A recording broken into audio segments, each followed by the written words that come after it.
এক এলাকায় একজন আল্লাহর ওলি আসছেন। মানুষেরা খবর পাইয়ে পাইয়ে মোলাকাতের জন্য যায়।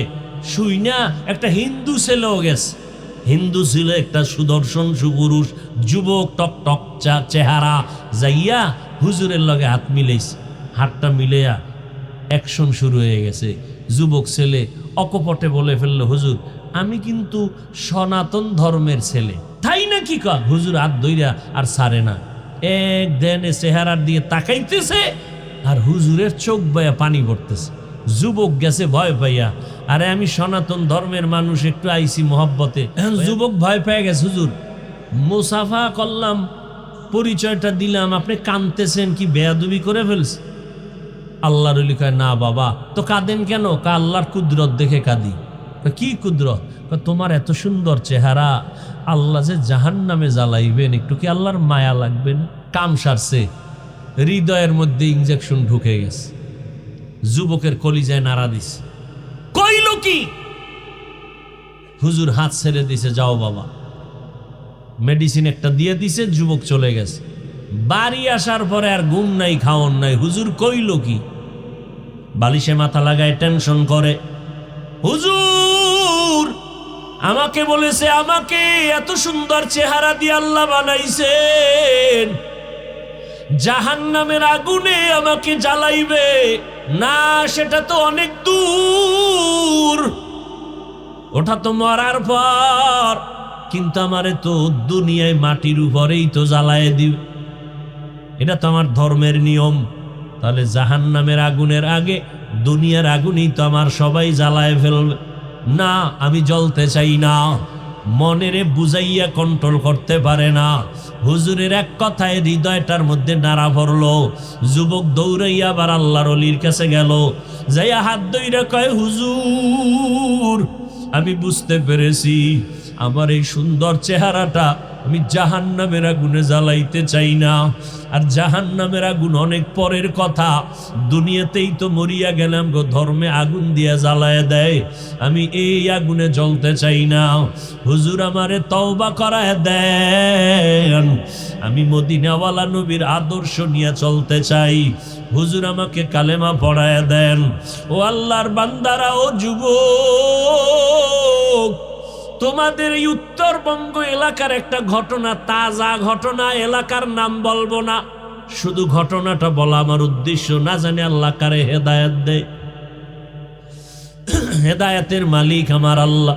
ও যুবক বাবারা, যদি পারতাম, সুযোগ দিতাম, মুখ খুইলা বলতা, হাফিজ ভাই আমগো নিচে আইসা আপনি পাও ধরবেন, আমরা নবীর সুন্নাত আর ছাড়বন। হৃদয়টারে যদিও কথা কিন্তু করা করা কইছি, হার্ড কথা বলছি, কিন্তু আমার অন্তরটা কিন্তু হার্ড না রে বাবা। মোমের মতো নরম হৃদয় নিয়ে বসছি। যদি একটু বলতা, পায়ে হাত দিলে আর দাড়ি কাটবা না রে যুবক। তোমার পায়ে হাত দিলে তুমি আর আমার নবীরে ভুলবা না। ও যুবক, তোমার পায়ে হাত দিলে তুমি আর আমার নবীর সুন্নতের জবাই করবা না। ও আল্লাহর বান্দারা, মনটা চায় আমি তোমার কাছে আইসা বুকে লাগায় তোমার পায়ে ধরি। ও যুবক, আজকে আমিও তো তোমার মতো একটা যুবক সন্তান। আজকে আমি যদি তোমার মতো প্যান্ট শার্ট টাই লাগায় চলি, কেউ আমারে বাধা দিত না। ও যুবক বাবারা, এই টুপি মাথায় দেওয়ার কারণে মাথাটা গরম, তোমার থেকে কম বুঝি না। দাড়ি রাখার কারণে যৌবনের ভাব চলিয়া যায়, কম বুঝি না। লম্বা জামাটা গায়ে দেওয়ার কারণে শরীর আটকা আটকা লাগে, তারপরও জামা খুলি না। এই শীতের দিনে ফজরের সময় ঠান্ডা পানি দিয়া অজু বানাইয়া নামাজ পড়তে কত কষ্ট, তোমার থেকে কম বুঝি না রে বাবা।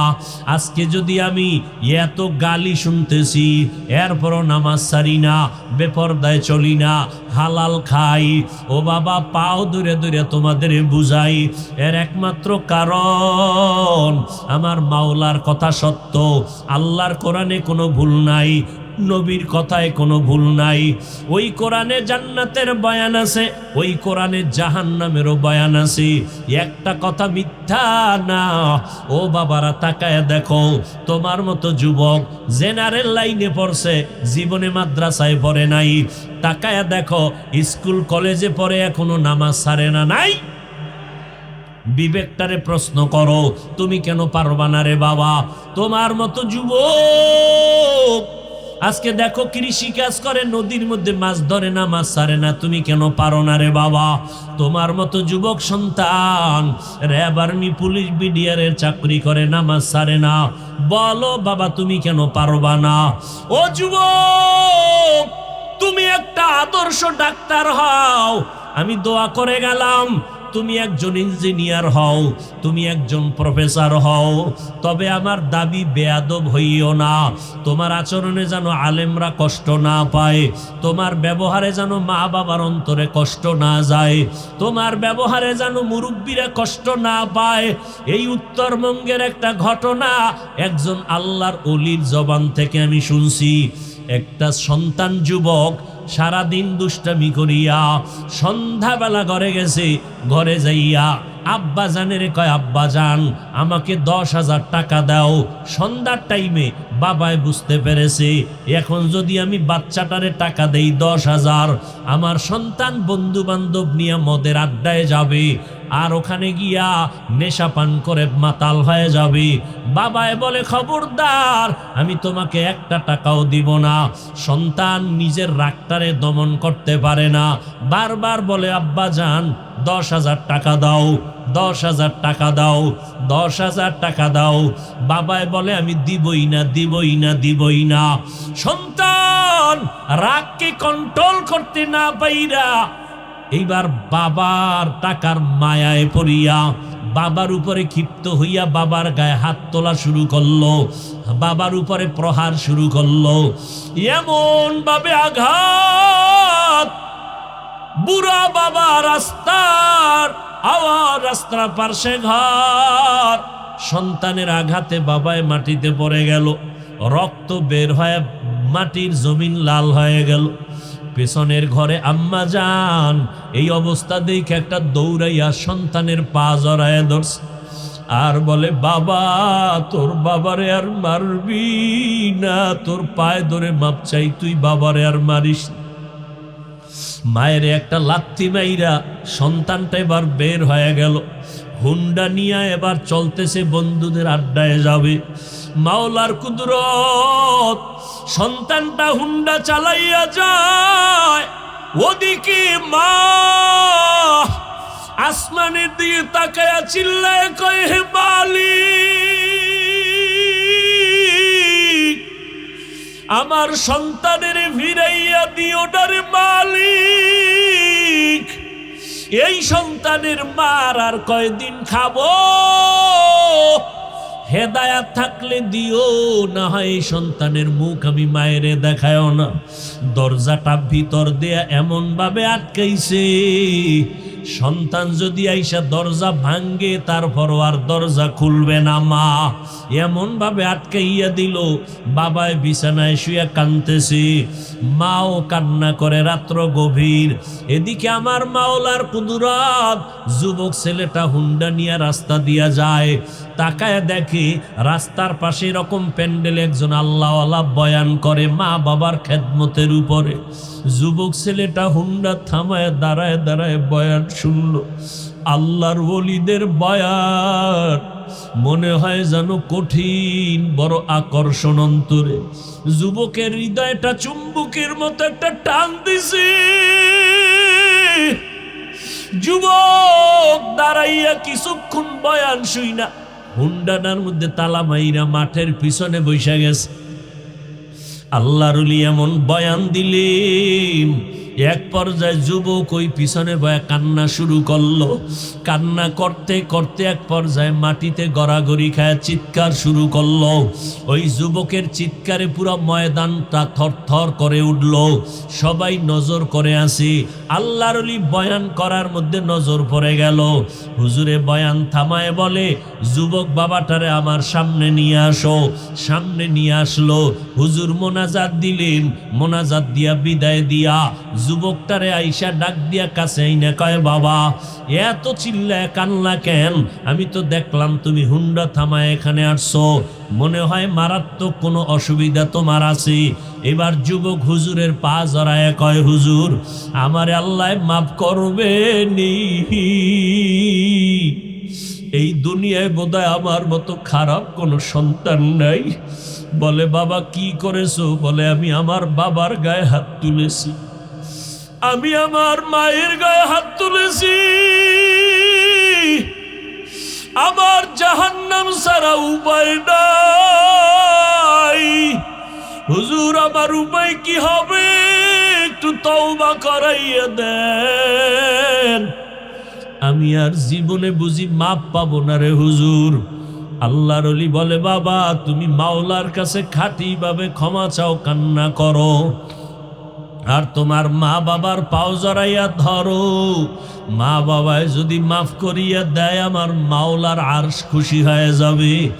মা বাবায় খুশি হয়ে গেলে আল্লাহ খুশি। এবার হুজুরে দোয়া টোয়া করে দিলেন। রাতের গভীরে যুবক ছেলেটা বাড়িতে রওয়ানা। দরওয়াজার কিনারায় গভীর রাত।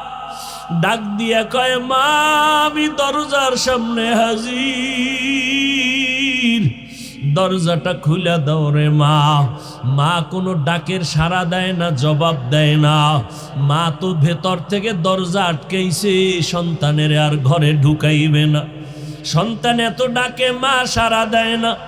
যখন চিল্লাইয়া কান্না শুরু করছে, মা ডাক দিয়ে কয়, আমার ঘর তোর জন্য বন্ধ করে দিছি, আর জায়গা হবে না।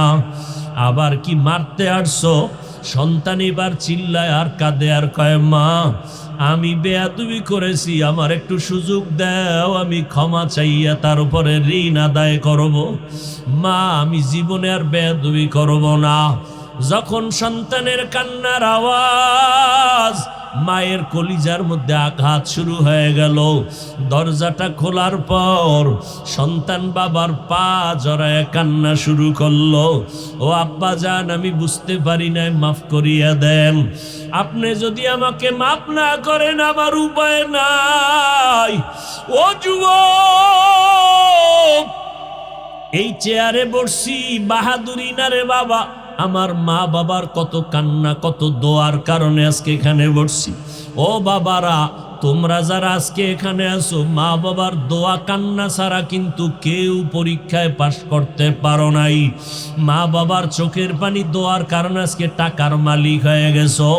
মা বাবার চোখের পানি আর দোয়ার কারণে আজকে বাড়ি গাড়ির মালিক, সম্মানের চেয়ারের মালিক। আজকে ওই মা বাবা যার দুনিয়ায় নাই, সাদা কাপড়ের প্যাকেট বানায় কবরে রাখছো। ওই বাবা এমন একটা রাত নাই টেলিফোন করে খবর নেয় নাই। আজকে ওই মা বাবারই কবরে রাইখা কেমনে ঘুমাও রে সন্তান? এত নিষ্ঠুর কেন হইছো? ওই মা বাবার জন্য কি এক ফোঁটা চোখের পানি ছাড়তে পারবা না? ওই মা বাবার ঋণ আদায় করা সম্ভব না রে বাবা। ওই মা বাবা গোপনে কত কান্না করে তোমার আমার জন্য দোয়া করে গেছেন। ওই মা বাবায় যদি মানুষ না বানাইতেন, মানুষ হইতে পারতাম না। ও যুবক বাবারা, এই অল্প বয়সে কে না জানি মায়েরে কষ্ট দিয়া কাঁদাইছো, কত বাজে কথা বলছো, মা জানি কষ্ট পাইয়ে গোপনে কান্না করেছে। একজন আল্লাহর বান্দি স্বামীর সাথে রাতের বেলা বিছানায় শুয়া শুয়া কাঁদতেছে। স্বামী বলে, বিবি কেন কাঁদো? বলে, আমার মনে কষ্ট। কি কষ্ট? বলে, একটা সপ্তাহ হয়ে গেল আমার সন্তান আমাকে মা বলিয়া ডাক দেয় না।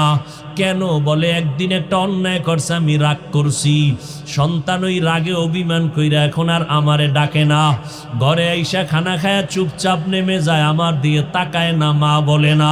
স্বামী বলে বিবি একটু ধৈর্য ধারণ করো, একদিন দুদিন একটু দেরি করো, দেখবা সন্তান ভুল বুঝতে পারিয়া কাছে আসবে। আম্মা জান কাঁদে আর কয় স্বামী বুঝাইতে পারি না, আমি যতই ঘুমানোর চেষ্টা করি আমার ঘুম আসে না, খানার প্লেটটা নিয়ে বসি আমার মুখে খানা যায় না, কারণ আমার কাছে লাগে খানার থেকে ঘুমের থেকে আমার সন্তানের মা ডাকে এত মজা।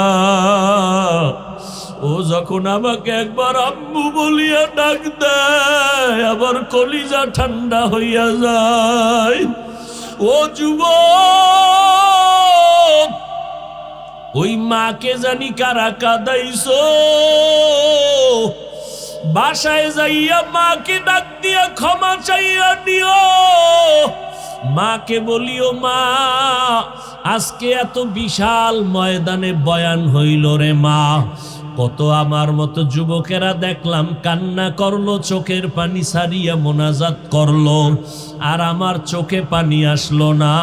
মা মনে হয় জানো গুনার কারণে আল্লাহ বেজার হয়ে গেছি। মা তুমি যদি একটু মাথায় হাত দিয়া দোয়া করিয়া দেও, আল্লাহ হয়তো রহমতের দরজা খুলিয়া দিবে। ও এতিম বাবারা, আমার মায়ার নবীও বড় এতিম। আমার মায়ার নবী দুনিয়াতে আইসা বাবার চেহারা দেখেন নাই, 6 বছরে মা হারাইয়া নবীর চোখে পানি। ওই নবীর শরীরে মশা মাছি পড়া হারাম, যেই নবীর শরীরে মশা মাছি পড়ে না, ওই নবী উম্মতের জন্য দিনের দাওয়াত দিতে তায়েফে যায়। তায়েফের কাফের বেঈমানের বাচ্চারা পাথর মারিয়া নবীর শরীর মোবারকে রক্ত ঝরায়। আমার নবীর শরীর থেকে রক্ত পড়ে জুতা মোবারক আটকাইয়া যায়। আমার আল্লাহ কয় জিবরাইল জলদি করে যাও, আমার মায়ার নবীর কান্না আমি সহ্য করতে পারি না। ও এতিম নবীর আশেক উম্মতের দল, ওই নবীর দিনের জন্য কি মায়া হবে না? ওই নবীর মোহাব্বত যদি অন্তরে থাকে রে বাবা, শয়তানের ধোকায় পড়ে গুনাহ তো কম করো নাই। আজকে থেকে মাওলার কাছে কান্না করো, চোখের পানি ছাড়ো, তওবা করো। কান্না যদি না আসে চেষ্টা করো বাবা, দুনিয়ার ঘরে আগুন লাগলে পানি ছাড়া ঠান্ডা করা যায় না। জাহান্নামের আগুন গুনার কারণে জ্বলতে থাকবে, পানি ছাড়া ঠান্ডা হবে না। তবে দুনিয়ার আগুনটা বৃষ্টির পানি, নদীর পানিতে নিভানো যায়, জাহান্নামের আগুন চোখের পানি ছাড়া নিভানো যাবে না। এই জন্য আল্লাহ কোরআনেও বলেন কান্নার কথা। আমার নবীও জিন্দেগি ভর কান্না করেছেন, আবু বকরের মতো বান্দা জান্নাতের টিকিট পাইয়া কান্না করেছেন, ওমরে ফারুক কান্না করেছেন। সেই তুলনায় আপনার আমার তো আজীবন কান্না করা দরকার, যেই পরিমাণ গুনাহ করেছি। মানুষ আমার গুনার খবর জানে না, জানলে চেয়ারে বসতে দিত না। আল্লাহ পাক সব জানেন, এরপরও রাগ করিয়া খানা বন্ধ করেন নাই, বরং আমার আল্লাহ ডাকতেছেন বান্দা কই গেছো, আয় আয় আয়। ওরে বান্দা আমার রহমতের দরজা খোলা, আমার দরজা ছাড়িয়া যেদিকেই যাবি জাহান্নামের আগুন। 1 সেকেন্ডের জাহান্নামের আগুন সহ্য করতে পারবা না। ও বাবা, বাসায় গিয়া মশারি ছাড়া ঘুমাইতে পারো না, মশার কামড়, ফ্যানের বাতাস চালায়া ঘুমাও গরম। আল্লাহ না করুন গুনাহ নিয়ে যদি কবরে যাও, ওই কবরে জাহান্নামের আগুনের গরম, ওই কবরের 2 পার্শ্বের মাটির চাপ কেমনে সহ্য করবা? আল্লাহর কোরআন সত্য, গুনাহ নিয়া কবরে গেলে আযাব হবে সত্য। ওয়ামা আরসালনাকা ইল্লা রাহমাতাল লিল আলামিন।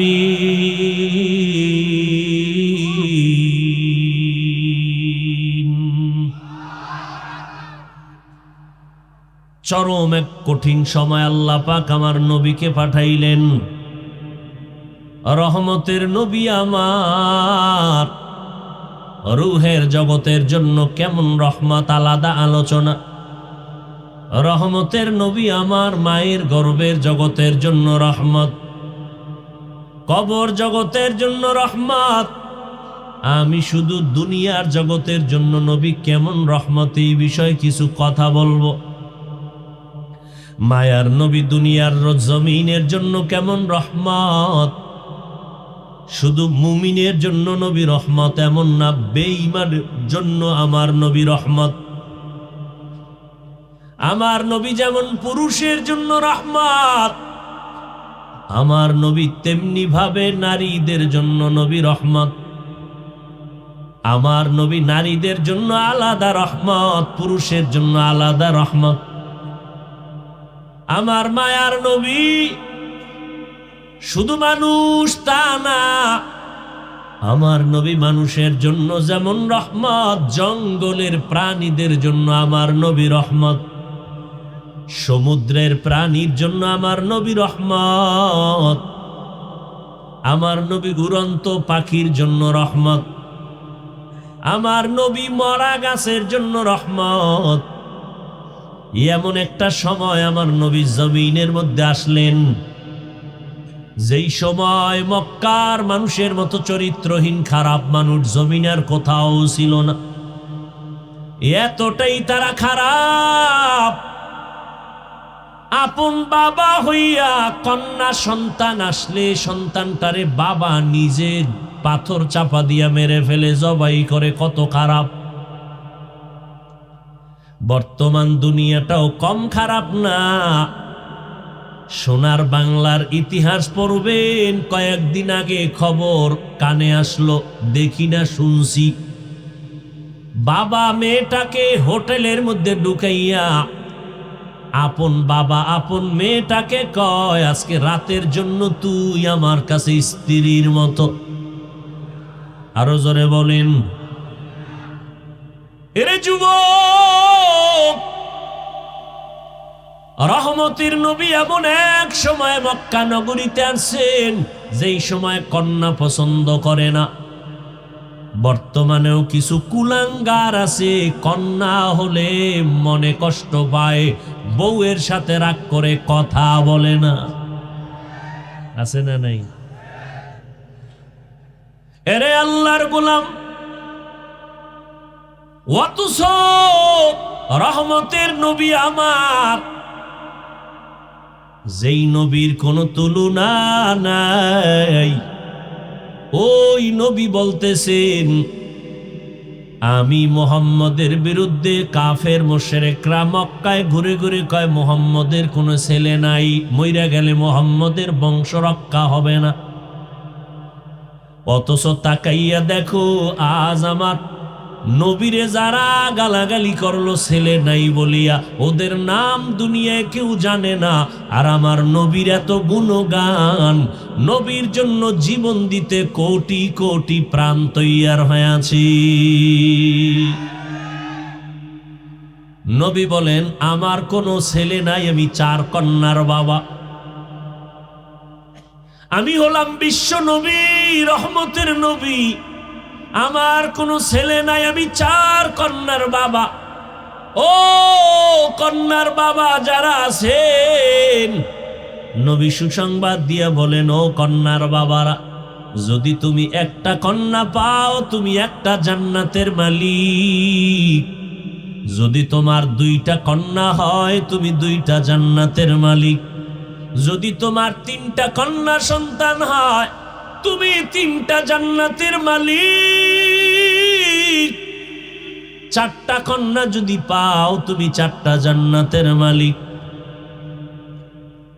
চাইছিলাম ছেলে, আল্লাহ দিল মেয়ে। মন বড় খারাপ না রে বাবা, তাকাইয়া দেখো, একজনার 5টা ছেলে আছে, 2টা মেয়ে আছে। খবর নিয়ে দেখো মেয়ের বাবার কাছে 5টা ছেলে বাবার খবর নেয় না, মাইয়ারা বাবার কথা ভুলতে পারে না।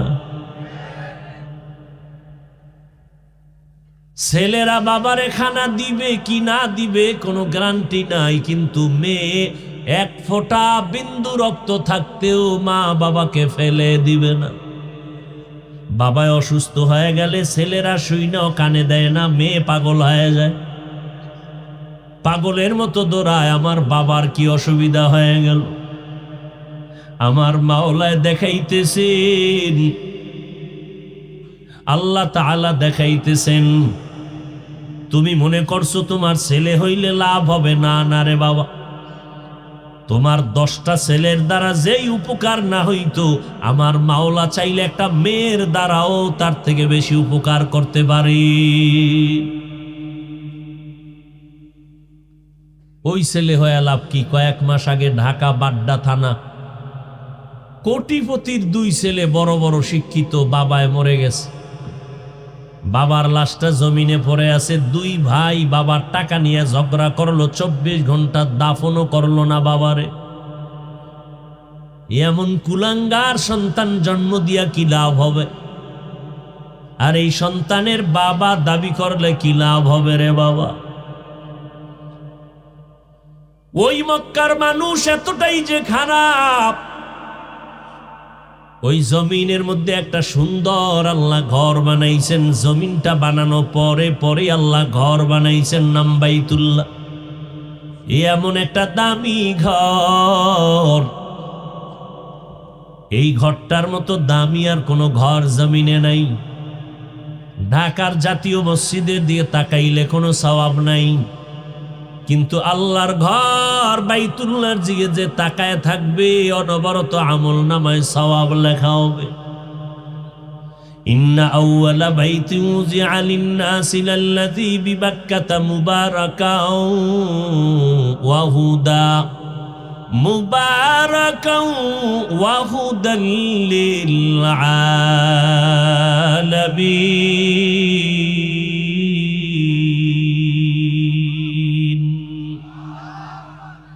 আল্লাহ বলেন, আমি জমিনটা বানাইয়া প্রথম ঘর বানাইলাম হেদায়াতের ঘর, ইবাদতের ঘর, নাম হলো বাক্কা নগরীতে বাইতুল্লাহ। এমন এক দামি ঘর, যেই বাইতুল্লাহর এরিয়ার মধ্যে 1 রাকাত নামাজ 1 লক্ষ রাকাত নামাজের সওয়াব। যেই ঘরের দিকে তাকাইয়া থাকলে কিছু না বলবেন তারপরও সওয়াব। এমন বাইতুল্লাহ, যেই বাইতুল্লাহ হলো আল্লাহর রহমত নাজিলের সেন্টার। ওই বান্দা, এই মক্কার মানুষ এত চরিত্রহীন, ওই বাইতুল্লাহ এত দামি ঘর, এই বাইতুল্লাহর চারপাশে নারী আর পুরুষ একসাথে তওয়াফ করে, তাও উলঙ্গ হইয়া। এতটাই খারাপ ইতিহাসে পাওয়া যায়। মক্কার মতো খারাপ মানুষ জমিনের কোথাও ছিল না। এমন জায়গায় রহমতের নবীকে আল্লাহ পাঠাইলেন, মায়ার নবী। মাত্র 13 বছরের সীমানায় মক্কার মানুষগুলোকে এত দামি বানায় ফেললেন। আল্লাহ পাক জিবরাইল আমিনকে পাঠায় বলেন, যাও একটা লিস্টি দিয়া দিলাম, নবীর কাছে পৌঁছাইয়া দাও। এই লিস্টির মধ্যে যাদের নাম আছে, নবী যেন ঘোষণা করে দেয়, এই লিস্টিতে যাদের নাম, এরা বিনা হিসাবে জান্নাতি। মাত্র 13 বছরে মক্কার খারাপ মানুষগুলো স্বর্ণের মানুষ বানায় ফেলতের বাড়িও দেন নেই। আরো আশ্চর্য, নবী জীবনে একটা মিথ্যা কথা বলেন নাই। পাইবেননি 2-1 বিশ্বাস নেতা মিশা কয় না? আছে? তা ফুলের মতো পবিত্র হয় কেমনে? রহমতের নবী আমার জীবনে একটা মিথ্যা কথা বলেন নাই। আরো আশ্চর্য খবর, নবী জীবনে কোনোদিন কাউকে একটা গালি দেন নাই। হাজারো গালি নবী শুনছেন, কোনো গালির জবাব দেন নাই। আরো আশ্চর্য, রহমতের নবী আমার কোনোদিন কারো দিকে চোখ গরম করে তাকান নাই। নবীর খাদেম, অনেক বছর নবীর খেদমত করেছে। খাদেম বলতেছেন, নবীজি কোনো একটা দিন আমাকে বলে নাই এটা এমন হলো কেন। কোনোদিন বলেন নেই। নবীর আদর্শ দিয়া পুরা মক্কা স্বর্ণের মক্কা বানায় ফেললে। ওই নবী বিদায় বেলা চ্যালেঞ্জ দিয়ে গেলেন, ও উম্মতেরা, আমি নবী বিদায় হয়ে গেলাম, তোমরা যারা আমাকে খুঁজে পাইবা না, আমি দুইটা জিনিস তোমাদের জন্য রেখে গেলাম, আঁকড়াইয়া ধরো, সম্মান কমবে না। قال النبي صلى الله عليه وآله وسلم تركت فيكم أمرين لن تضلوا ما تمسكتم بهما কিতাব আল্লাহি ওয়া সুন্নাত রাসূলি। পয়গম্বর বলেন, ও উম্মতের দল, দুইটা জিনিস আঁকড়াইয়া ধরো, সম্মান কখনো যাবে না। এক নাম্বার কোরআন, দুই নাম্বারে নবীর আদর্শ সুন্নাত। ১৫০০ বছর পরে আজকে তাকাইয়া দেখেন, ইহুদি খ্রিস্টান বিধর্মীরা সব মুসলমানের দুশ্মন। ভেতরে ভেতরে কিছু মুসলমান নামদারিরাও দুশ্মনী করে। এরপরেও তাকায় দেখেন, মহামারী করোনা চলে গেল, এই করোনার ভেতরে স্কুল বন্ধ, কলেজ বন্ধ, ব্যবসা বন্ধ, চাকরি বন্ধ, আল্লাহর কোরআনের মাদ্রাসা একটাও বন্ধ হয় নাই। আর কি দেখাইবেন আল্লাহ চোখের সামনে? এই দুনিয়াতে এখনো তাকায়া দেখেন, যাদের কাছে কোরআন আছে, যাদের কাছে নবীর আদর্শ আছে, নবীর মোহাব্বত আছে, এদের মতো সম্মানে জমিনে আর কেউ নাই। এরে নবীর উম্মতের দল, ওই জমিনের মানুষগুলো কতটাই খারাপ, বিধবা নারীদের অপছন্দ করে। মায়ার নবী, রহমতের নবী, বিশ্ব নবী, কতটা পাওয়ারফুল নবী আমার। এমনিই তো নবী হিসাবে শক্তি বেশি, আবার ভরা যৌবন, বয়স 25 বছর। ওই সময় আমার নবী আরবের নারী খাদিজা রাদিয়াল্লাহু তাআলা আনহার বয়স 40। আল্লাহর নবী তাকে বিবাহের বন্ধনে আবদ্ধ করলেন। এরে পর্দার আড়ালের আম্মাজান খাদিজা রাদিয়াল্লাহু তাআলা আনহাকে 40 বছর বয়সে, নবীর বয়স 25, বিবাহ করলেন। আম্মাজান খাদিজা রাদিয়াল্লাহু আনহা, আগে দুইজন স্বামী বিদায় হলো, সন্তান দুইটা চলে গেল। আম্মাজান নবীর ঘরে আসলেন 40 বছরে, আমার নবী 25 বছরে বিবাহ করলেন।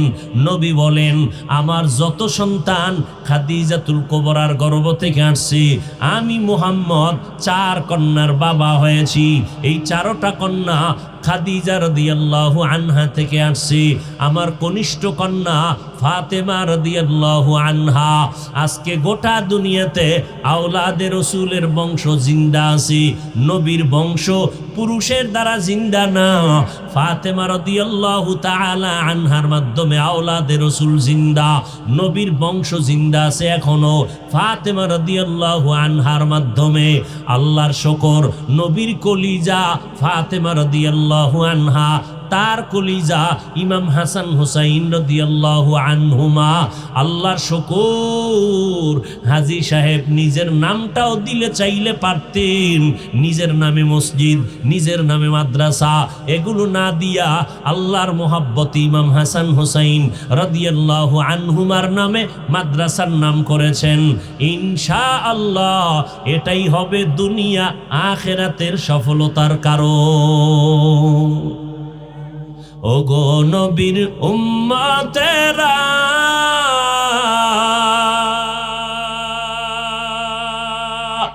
হয়ে আজি দিশাহারা, কোরআন হাদিসের চলো যখন যাহা চায় মনে, নবী বিনে কে তরাবে পুলসিরাত মিজানে, নবী বিনে কে তরাবে পুলসিরাত মিজানে, নবী আমার জীবন ভরে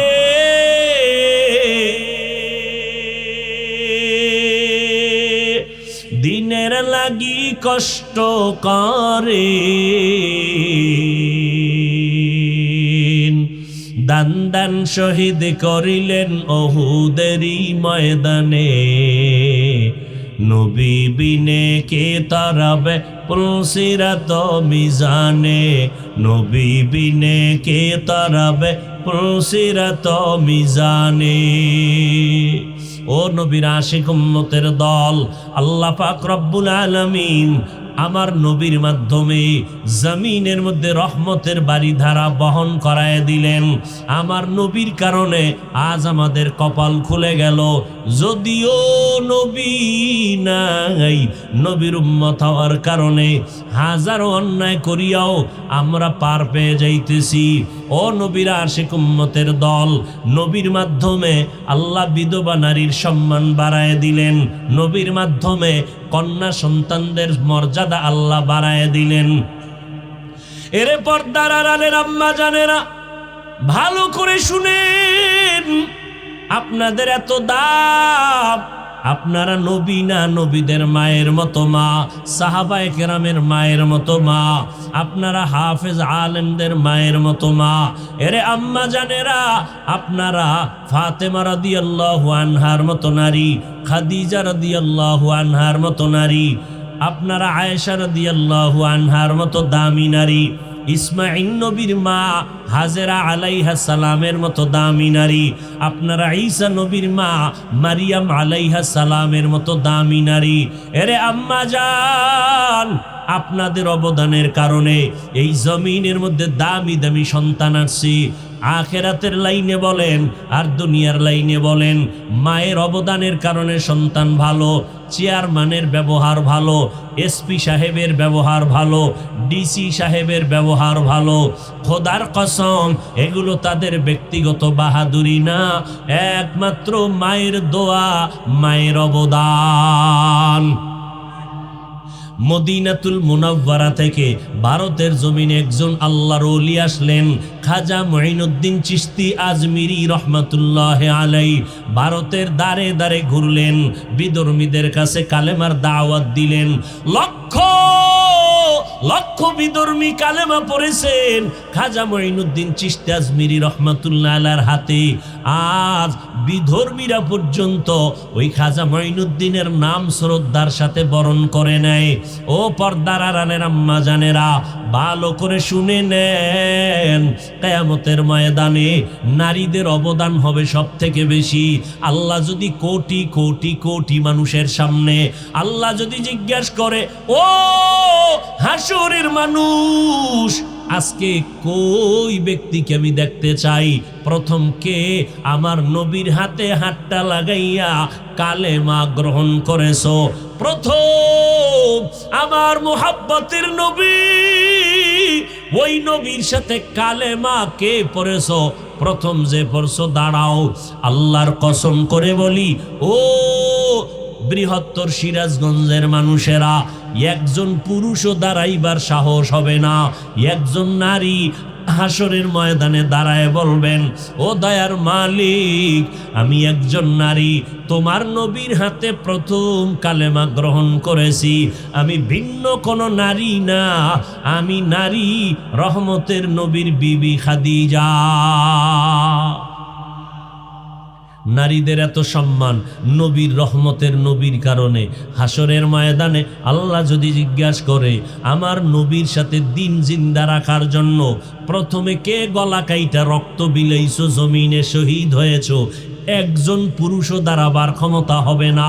একজন আল্লাহর বান্দি দাঁড়ায় যাবেন, দাঁড়াইয়া বলবেন, আল্লাহ, আপনার দিন জমিনে জিন্দা করার জন্য আমি সর্বপ্রথম গলা কাটাইয়া রক্ত ঝরাইছি, আমি একজন নারী, সুমাইয়া রাদিয়াল্লাহু আনহা। নারীর অবদান কত!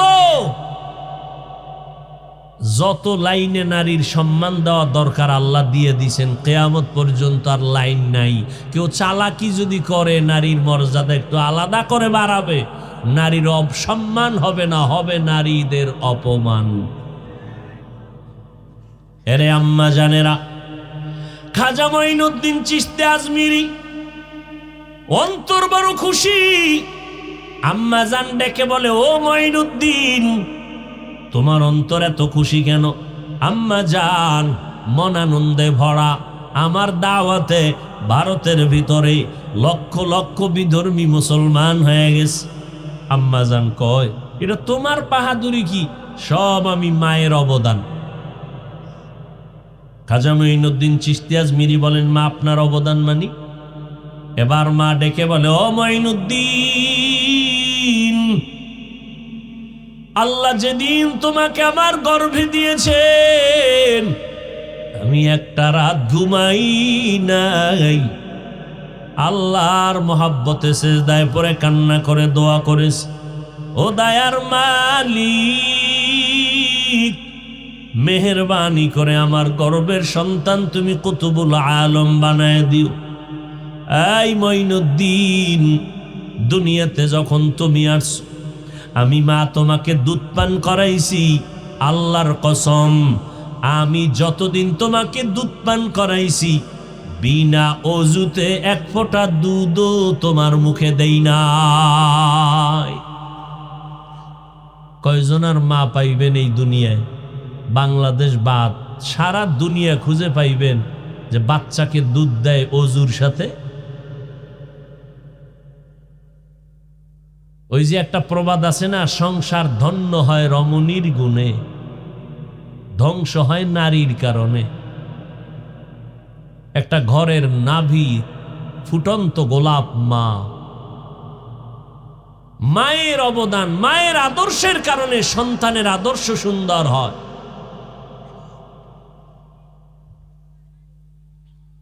নবীর একজন সাহাবী, একদিকে তার চাচতো ভাই হযরত আলী রাদিয়াল্লাহু তাআলা আনহু, মাত্র 7 থেকে 12 বছরের মাঝখানে নবীর হাতে হাত লাগায় কালেমা পড়লেন। হযরত আলী বলেন, আমার নবী আমাকে তার মোহাব্বতের কনিষ্ঠ কন্যা ফাতেমাকে বিবাহ দিয়েছে। আমি আলী কোথাও কাজ করে একদিন মসজিদে ঢুকলাম, দেখি নবী বসে আছেন, সামনে সাহাবায়ে কেরাম। জটিল একটা প্রশ্ন চলতেছে, কেউ জবাব দেয় না। জটিল প্রশ্ন, এই দুনিয়াতে নারীদের জন্য শ্রেষ্ঠ গুণের নাম কি? কোন গুণটা নারীদের জন্য শ্রেষ্ঠ গুণ? নবীও বসা, সাহাবায়ে কেরাম বসা, কেউ জবাব দেয় না। হযরত আলী বলেন, আমি ভেতরে ঢুকলাম, বসলাম। কিছুক্ষণ পরে আমি ওখান থেকে বের হইয়া ঘরে গেলাম। ঘরের দরজায় গিয়া সালাম দিলাম, আসসালামু আলাইকুম ইয়া আহলাল বাইত। ও সিরাজগঞ্জের মানুষ, নবী সুন্নত দেখায় গেছেন, ঘরে ঢুকলে জোরে সালাম দিবেন, সুন্নত। আস্তে না জোরে?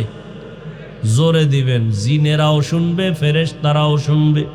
শুধু তাই না, জোরে যদি সালাম দেন, ওই সালামের বরকতে যদি ঘরের মধ্যে, বাড়ির মধ্যে খারাপ কোনো কিছু থাকে, সালামের বরকতে বের হয়ে যাবে। তাবিজ লাগাইছেন কেন? তাবিজ তো মদিনার নবী দিয়ে গেছেন। ঘরে ঢুকবেন, জোরে সালাম দিবেন, এটা বড় তাবিজ। আলাদা কোনো সুতায় তাবিজ লাগবে না, জোরে সালাম দিবেন। ডান পাও দিয়া বাড়ির মধ্যে ঢুকবেন, ঢুইকা সালাম জোরে দিয়া বিসমিল্লাহ পড়বেন, এরপরে দুরূদ শরীফ পড়বেন, কুল হু আল্লাহ সূরাটা পড়বেন। রিজিকের বরকত ছুটাইবে কে? আল্লাহ যেই রিজিক দেবে, খাওয়ার মানুষ থাকবে না। এই তাবিজ ব্যবহার করেন, খালি ঘুমায় ঘুমায় জান্নাত পাইবেন, আমল করবেন না। সহজ আমল। ঘরে ঢুকবেন, ডান পা দিয়া জোরে সালাম দিবেন, বিসমিল্লাহ পড়বেন, দরুদ শরীফ পড়বেন, এরপরে কুল হু আল্লাহ সূরা পড়বেন। রিজিকের বরকত বাড়ির মধ্যে বাড়তে থাকবে, কোনো খারাপ আসরওয়ালা জিনিস বাড়ির মধ্যে থাকবে না। এরে আল্লাহর বান্দা, হযরত আলী বলেন, আমি বাড়ির দরওয়াজায় গিয়া সালাম দিলাম, আসসালামু আলাইকুম ইয়া আহলাল বাইত। ফাতেমার কণ্ঠে ঘরের ভেতর থেকে জবাব আসলো, ওয়া আলাইকুমুস সালাম ওয়া রাহমাতুল্লাহ। দরজাটা খুলে দিলেন। আপনাদের কষ্ট হইতেছে মনে হয়? হ্যাঁ, আর একটু সামনে আগাবো? আল্লাহ সবাইকে কবুল করে। কিছু বেরাম্যা মানুষ আছে, 2 ঘন্টা বয়ান শুনবে, কিন্তু এই বরকতের মোনাজাতে অংশগ্রহণ করবে না। আসলে এটা কপাল। কপাল যদি খারাপ হয় তা আমি হাফিজুর রহমান কেন, সারা দুনিয়ার হুজুরেরা কেন, স্বয়ং নবীও বয়ান করে কালেমা পড়ে না। এরম 2-1 বেঈমানের নাম জানেননি? নবীর বয়ানেও কালেমা পড়ে না, কত বড় বেঈমান! নাম কি? আর কপাল যদি খুলে যায়, আল্লাহ যদি কপাল খুলে দেন, তাহলে নবীকেও জবাই করতে এসে কালেমা পড়ে। কে? এটা কপালের বিষয়। কপাল পুইরা গেলে নবীর বয়ানেও কালেমা পড়ে না, আর কপাল খুইলা গেলে নবীরে জবাই করতে এসেও কি পড়ে নেয়? কালেমা পড়ে নেয়। হযরত ওমর নবীরে জবাই করতে এসে কালেমা পড়ে কত দামি হয়ে গেলেন। একটু চিন্তা করেন তো, বালিশে মাথা লাগায় এটা কেমন মানুষ যে ওমর রাস্তা দিয়ে ঢুকলেই শয়তান টের পাইলে দৌড়। ওমর যেই রাস্তায় ঢুকে শয়তান ওই রাস্তায় থাকে না, পালায় যায়। কেমন মানুষ শয়তান ভয় পায়? আমাকে বাঙালি একটাই কয়, হুজুর শয়তান আমারও ভয় পায়। কেন? কয় আমি ওর থেকে বড় শয়তান। আমি যেই পরিমাণ শয়তানি আমি জানি, শয়তানও জানে।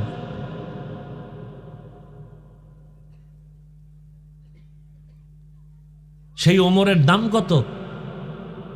নবী বলেন, আকাশে তাকায় দেখো অগণিত তারকা, আমার ওমরের দিকে তাকায় দেখবা তার অগণিত নেক আমল। নবী বলেন, আমি মুহাম্মদের পরে নতুন যদি আল্লাহ কাউকে নবী বানাইতেন, ওমরকে বানাইতেন। লাউ কানা বাদি নবিয়্যুন লাকানা ওমর। নবী বলেন, আমার পরে যদি আল্লাহ কাউকে নতুন করে নবী বানাইতেন, ওমরের নবী বানাইতেন। সেই ওমরের এত দাম। আমার আল্লাহ কোরআনে আয়াত নাজিল করেছেন। আয়াত নাজিল করে কয়, নবীজি ওমরের মত আমি মেনে নিলাম, আপনিও মেনে নেন।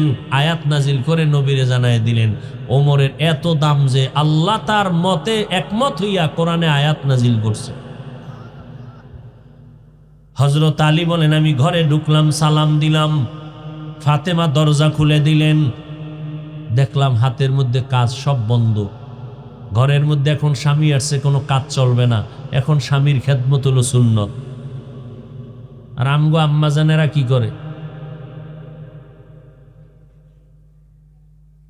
স্বামী এতক্ষণ হইয়া আসিল ঘরের ভিতরে, যে স্বামী আইছে একটু এবার কাজকর্ম শুরু করছে, স্বামীর খেদমত নাই, সালাম তো নাই। ওই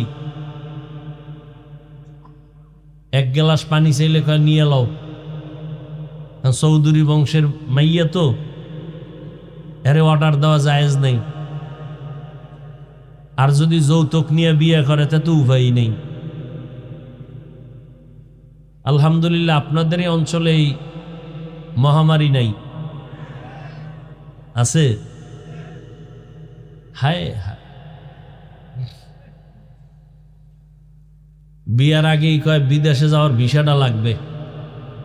কেমন ইতর যে শ্বশুর বাড়িতে ভিসা লইব বিদেশ যাওয়ার।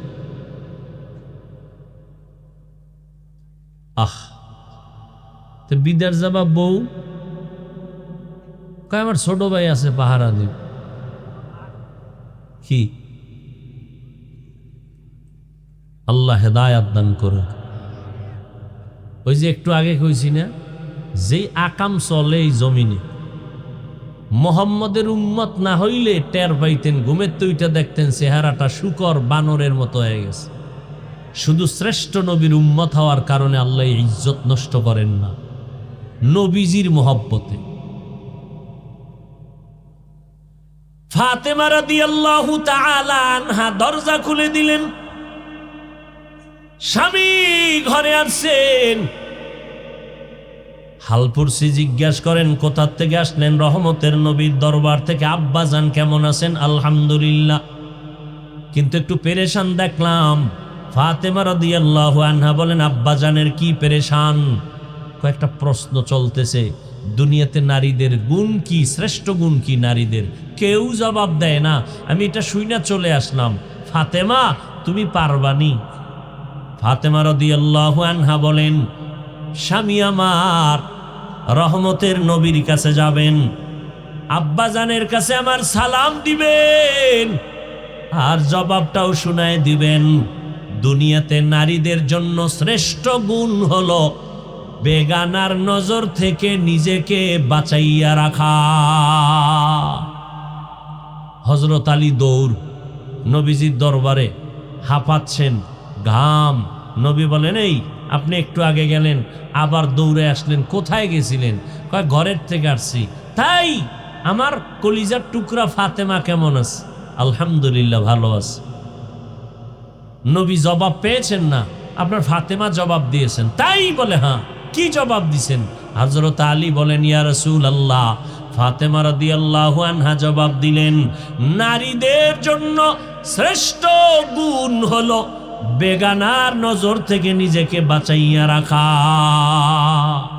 নবী বলেন, আমার কলিজা তো আমার কলিজা ফাতেমা ছাড়া এই জবাব আর কে দিবে? আমি দোয়া করি ফাতেমার জন্য। নবী এমন দোয়া দিলেন যে ফাতেমার মাধ্যমেই বর্তমান দুনিয়াতে রসুলের বংশ এখনো জিন্দা আছে। আওলাদে রসুল শুনেন না নাম আওলাদে রসুল? এই আওলাদে রসুল সব ফাতেমা রাদিয়াল্লাহু আনহার বংশ থেকে, তার মাধ্যমে। এরে পর্দার আড়ালের আম্মা জানেরা, ও যুবক, আমি যে এতক্ষণ চিল্লাইয়া তোমার পায়ে ধরে বিনয়ের সাথে কথা বলতেছি, দুনিয়ার সব ডাক্তারের একমত, কথা বলার মতো কষ্টের আর কোনো কাজ জমিনের মধ্যে নাই। এরপরও বাবা, এত কষ্ট করে বিনয়ের সাথে কথা বলি, একবারও কিন্তু বলি নাই বাধ্য করে যে আলেম হওয়া লাগবে, মাদ্রাসা আসতে হবে, স্কুল ছেড়ে দাও, বলি নাই রে বাবা। ও যুবক বাবা, আজকে তোমার মতো যুবকের দ্বারা কত আশা, কলিজা ভরা আশা। তোমার একটা যুবকের মধ্যে এত গুণ আল্লাহ দিছেন, গোটা দুনিয়াটাকে নিয়ন্ত্রণ করার মতো গুণ আল্লাহ তোমার মধ্যে রাখছেন, তুমি ব্যবহার করো না। ইহুদি বেঈমানেরা যদি দুনিয়া কন্ট্রোল করতে পারে, তুমি আমার নবীর শ্রেষ্ঠ উম্মত কেন পারবা না?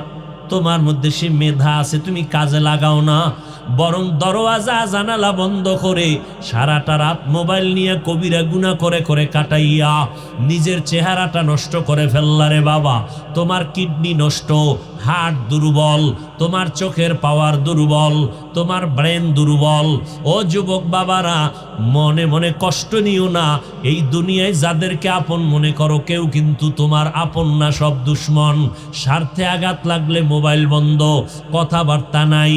আর ওলামায়ে কেরাম যতই গালি দেও, তোমার সামনে যাইয়া হাসি মুখে সালাম দেয়, পারলে বুকের সাথে লাগায় নেয়। এত গালি দাও, তারপরও কিন্তু আমরা কিন্তু বধির না। তোমরা যত গালি দাও আমরা শুনি। পাঁচকুল্লির বিরুদ্ধে কত কথা, চরমনের বিরুদ্ধে কত কথা, সারসিনের বিরুদ্ধে কত কথা, পীর মাশায়েখের বিরুদ্ধে কথা, তাবলিগের বিরুদ্ধে কথা, কতই না কও। আমরা কিন্তু কোনোটার জবাব দেই না, সব জানি শুনি। এরপরও সামনে এসে সালাম দেই, বুকে হাত বুক লাগাই, একমাত্র কারণ নবীর আদর্শ লালন করি। ও যুবক বাবা, এখনো সময় আছে, আমার মাওলাকে মনে মনে ডাকো, মনে মনে বলো, হে আল্লাহ, এই ময়দানে আমার মতো গুনাহগার কেউ নাই। ও আল্লাহ, আমার গুনার কারণে আমার হাত না পাক, আমার চোখ না পাক, জিহ্বা না পাক, অন্তর না পাক। আজকে তওবা করে ফেললাম, মরিয়া গেলে যাব, আর নামাজ ছাড়ব না, আর দাড়ি কাটবো না, মা বাবাকে কষ্ট দিব না, ওলামায়ে কেরামের পরামর্শ নিয়ে চলবো, নবীর সুন্নত অনুযায়ী চলবো, দেশ জাতির বিরুদ্ধে ষড়যন্ত্র করব না। তওবা করার মতো যদি অন্তর কারো তৈরি হয়, মুনাফিকি না থাকে, খাঁটি তওবার নিয়ত যাদের আছে রে বাবা, দুইটা হাত আমার আল্লাহকে দেখাইয়া দাও। আয় আল্লাহ, হাতগুলো কবুল করে নেন, তওবা কবুল করে নেন, তওবার উপরে মজবুত হইয়া চলার তৌফিক দান করেন, আমিন। আলহামদুলিল্লাহি রাব্বিল আলামিন والصلاة والسلام على سيد الأنبياء والمرسلين وعلى آله وأصحابه أجمعين يا أرحم الراحمين يا أرحم الراحمين يا أرحم الراحمين رب ارحمهما كما ربياني صغيرا اللهم إنك عفو كريم تحب العفو فاعف عنا اللهم إنا نسألك رضاك والجنة ونعوذ بك من سخطك والنار وديار مالك